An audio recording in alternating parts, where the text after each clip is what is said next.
रायगडच्या माणगाव तालुक्यामधील निजामपूर विभागामध्ये असणाऱ्या कुंभे गावापर्यंत पोहोचताना लागणारे मनमोहक धबधबे पर्यटकांना भुरळ घालू लागले।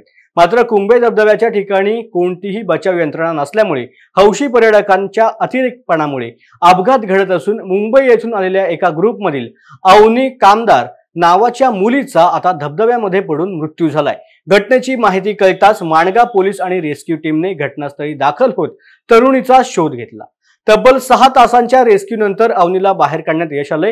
मात्र मोठ्या स्वरूपाच्या दुखापत झाल्यामुळे तिचा माणगाव उपजिल्हा रुग्णालयामध्ये उपचारादरम्यान दुर्दैवी मृत्यू झाला। या दुर्घटनेनंतर पोलिसांनी पर्यटकांना निसर्गाचा आनंद घेत असताना सावधानगिरी बाळगण्याचं आवाहन देखील केलं आहे।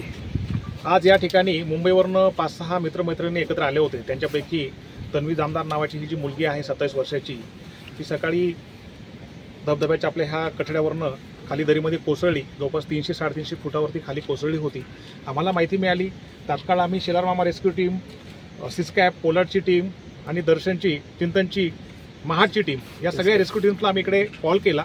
या सगळ्या रेस्क्यू टीम इकडे आल्या आणि अतिशय काहीही कुठलं आपल्याला काही दिसत नव्हतं सर, विजन नव्हतं, पाऊस पडत होता खूप सारा आणि खूप सारं धोकं होतं। अशा या सगळ्या परिस्थितीमध्ये सुद्धा या सगळ्या रेस्क्यू टीमच्या या सगळ्या यंगस्टरनी खूप चांगलं स्वतःचं जीव जोखीममध्ये टाकून या लोकांनी त्या मुलीला रेस्क्यू केलेला आहे आणि ती टीम आत्ता, मुलगी जी आहे आत्ता आपण तिला बाहेर काढून उपचारासाठी हॉस्पिटलला पाठवलेलं आहे।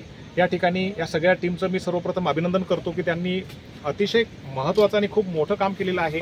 त्यांच्यासोबत MSCBची टीम इकडे सोबत आमच्या होती, माणगाव पोलीस स्टेशनची आमची संपूर्ण टीम सकाळपासून इकडे आहे, तहसीलदार साहेब हजर आहे, त्यांची टीम आपल्यासोबत आहे। या सगळ्या यंत्रणांनी आज एकत्र येऊन ह्या मुलीचा आपण जीव वाचवलेला आहे। तर माझं सर्व पर्यटकांना या ठिकाणी आवाहन आहे, विनंती आहे की आपण पर्यटनाचा आनंद घ्या, परंतु स्वतःचा जीव धोक्यामध्ये घालून तुम्ही अशा प्रकारे वागू नका की जेणेकरून तुमचा जीव धोक्यात याच्यामध्ये जाईल। तर सर्व पर्यटकांना माझी विनंती आहे की आपण पर्यटनाचा आनंद घ्या, परंतु अशा पद्धतीने वागू नका। गावकऱ्यांना पण माझी विनंती आहे की आपण थोडंसं लक्ष इथे घाला, जेणेकरून अशी दुर्घटना होणार नाही। थँक्यू।